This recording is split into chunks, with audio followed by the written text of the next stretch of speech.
So I've been craving flan a lot this week, partly I think because I'm a little homesick and I've been nostalgic for my mom's dessert. I called my mom and asked her for the recipe. I'm going to try to carefully follow her instructions and fingers crossed it comes out even a little bit close to how my mom makes it, and if not, at least somewhat edible. So yeah, I'm going to get started on the flan now.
Hey, so it's the next day and I let the flan chill overnight in the fridge. So I woke up really eager this morning because I wanted to flip it immediately when I woke up.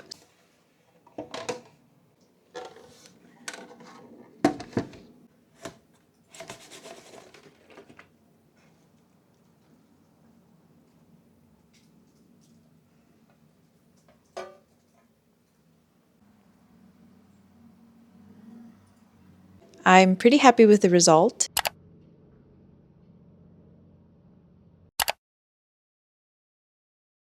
For it being my first flan, yeah, it was very, very tasty. I tried it this morning.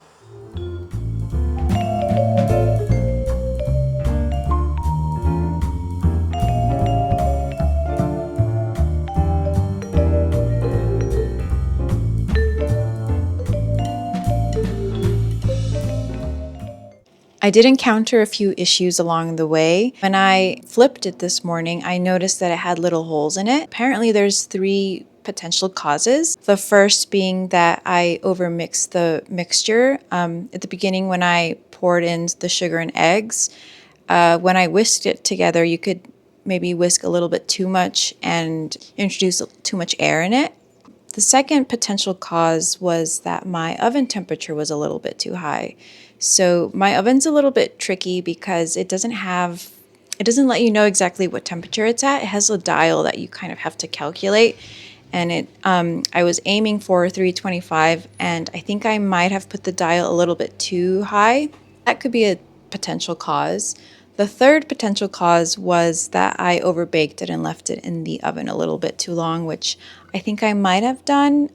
Despite the holes in it, I already tried a little corner of it and it was super delicious. It's still really creamy, and yeah, the vanilla bean really comes through and it's just so delicious and delicate. Not too sweet as well, which I really like. I don't know if this is for all flan lovers, or at least in my family, there's two camps of people. Some people prefer it the more traditional, silky, smooth texture, so yeah, no holes in it. And then other people like it with holes in it.